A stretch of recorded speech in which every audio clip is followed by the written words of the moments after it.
आप सब बहनों और भाइयों का बहुत बहुत शुक्रिया। तशरीफ रखिए। इसकी अगर थोड़ी सी इको आप कम कर सकें ब्रायन। हेलो, ठीक है। ज़्यादा सी आवाज़ भी बंद कर दी है मैनुअल भाई, आपने इको बंद की है, आवाज़ बंद की है। आप सब बहनों और भाइयों का मैं दिल से शुक्रगुजार हूँ। और पास्टर रॉबिन्स साहब के साथ और इनकी फैमिली के साथ हमारा रिश्ता बहुत पुराना है, और यहाँ पर जो खानदान बैठे हुए हैं इनसे भी मेरा ताल्लुक बहुत पुराना है। पास्टर शकील साहब, इनके साथ मेरी फैमिली का एक पुराना ताल्लुक है, और अनायत कॉलोनी से जितनी हमारी बहनें यहाँ पर आई हुई हैं और जो बच्चे यहाँ पर साथ बजा रहे हैं, इनसे भी मेरा ताल्लुक बड़ा पुराना है। और इनमें से कुछ बच्चे ऐसे हैं जिनको पास्टर जस्टिन मुनीर ने बपतिस्मा दिया, कुछ बच्चे ऐसे हैं जिनको बिशप अनायत साहब ने बपतिस्मा दिया, और कुछ ऐसे बच्चे हैं जिनको पास्टर रॉबिन साहब ने बपतिस्मा दिया है। और खुशी की बात हमारे लिए ये है कि ये बच्चे हमारे साथ मिलकर खुदा की खिदमत कर रहे हैं। ये बड़ी बात। आपकी बेटा क्या एज है? 22। 22 साल की एज में ये बच्ची प्रॉपर ढोलक बजा रही है, और ये बड़ा जोर वाला काम है।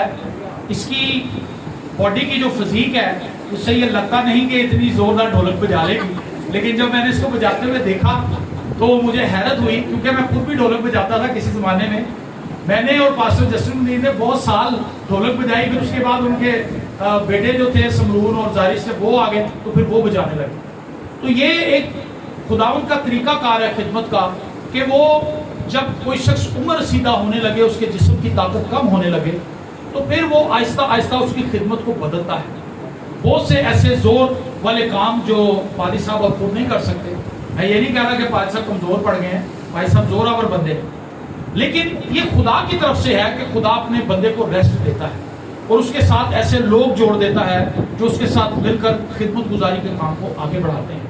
तो ये सिलसिला नस्ल दर नस्ल यहाँ पर चल रहा है। ब्रायन को मैं देख रहा हूँ कि ये जब मैं अनायत कॉलोनी में फर्स्ट टाइम मुझे पादी साहब लेके गए थे, जस्टिन मुनीर साहब, तो उस वक्त ये बिल्कुल एक यंग लड़का था। अब इसकी शादी हो चुकी है, ये बच्चों वाला हो चुका है। जो बेटी मीटिंग यहाँ पे लीड कर रही थी, ये भी बिल्कुल छोटी सी थी। अब ये भी मैरिड है, इसके भी बच्चे हैं। तो ये एक अजीब चीज है कि हमने अपनी आंखों के सामने एक नस्ल को जवान होते हुए देखा, और ये नस्ल हमारी आंखों के सामने जवान होकर खुदा की खिदमत कर रही है। ये मेरे लिए बड़े फख्र की बात है, पास्टर रॉबिन साहब के लिए और जितने भी खादम यहाँ पर मौजूद हैं, हम सब के लिए ये बड़े फख्र की बात है कि हम अपनी आंखों के सामने अपने बच्चों को खिदमत में आगे बढ़ता हुआ देख रहे हैं। खुदावंद इन्हें सरफराजी दे और खुदावंद इन्हें कामयाबी से लेकर आगे बढ़े। जोरदार तालीम खुदावंद के लिए।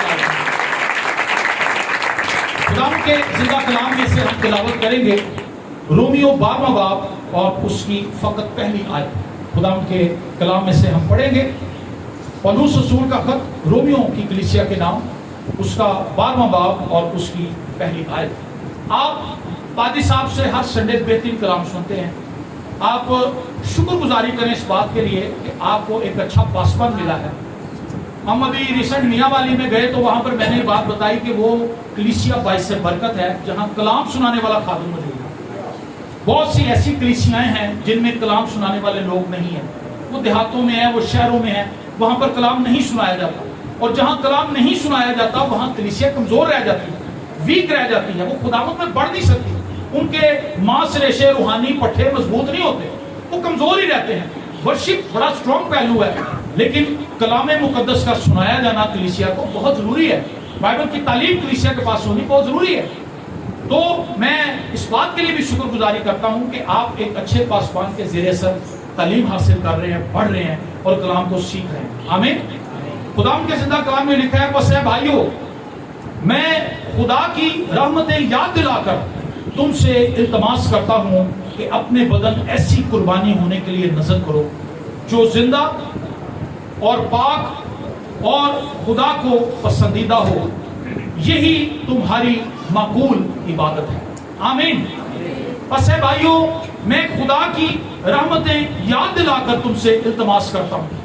पौलुस उन तमाम रहमतों को जो कलीसिया पर की गई उन्हें याद करवाता है। याद रखें, आप उसी वक्त वर्शिप करते हैं جب آپ خدا کی برکات کو اپنے ذہن میں رکھتے ہیں، جب آپ یہ بات جانتے ہیں کہ میرا خدا کیسا ہے، اگر ہم یہ نہیں جانتے کہ ہم کس کے حضور چکے ہیں تو آپ تھک جائیں گے. آپ کیا ہوں گے جی؟ تھک جائیں گے. آپ کہیں گے تالیاں میں بجا رہا ہوں، میرے کندھے تھک گئے ہیں، میرے ہاتھ تھک گئے ہیں، میرے جسم میں تھکاوٹ ہو رہی ہے، کیونکہ آپ کے سامنے کوئی کاز نہیں.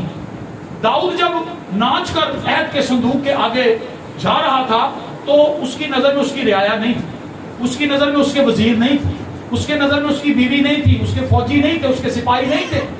اس کے ذہن میں بادشاہوں کا بادشاہ تھا.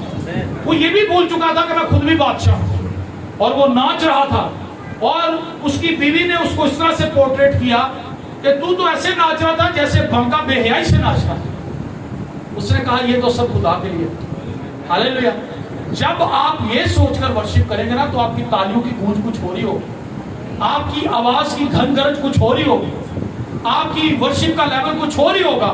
آپ جب ساتھ بجائیں گے تو آپ یہ سوچ کر نہیں بجائیں گے کہ میں نے اپنے ساتھ تبلے بجانے والے کی آواز کو دبانا ہے. آپ اس لیے بجائیں گے ساز کہ میں خدا کے جلال کے لیے بجا رہی ہوں اور بجا رہا ہوں، اور پھر ورشپ کا لیول ہی کچھ اور ہے. تو وہ کہتا ہے میں خدا کی رحمتیں تم کو یاد دلا کر تم سے التماس کرتا ہوں. خدا نے کیا کچھ ہماری زندگی میں کیا ہے، کیا وہ ہمیں یاد ہے؟ ہمیں اسے یاد رکھنا ضرور ہے. داؤد کی روحانی ترقی اور خدا کو جاننے کے لیے جو سب سے بڑی بات داؤد کے اندر میں نے کھوجی اور پائی وہ یہ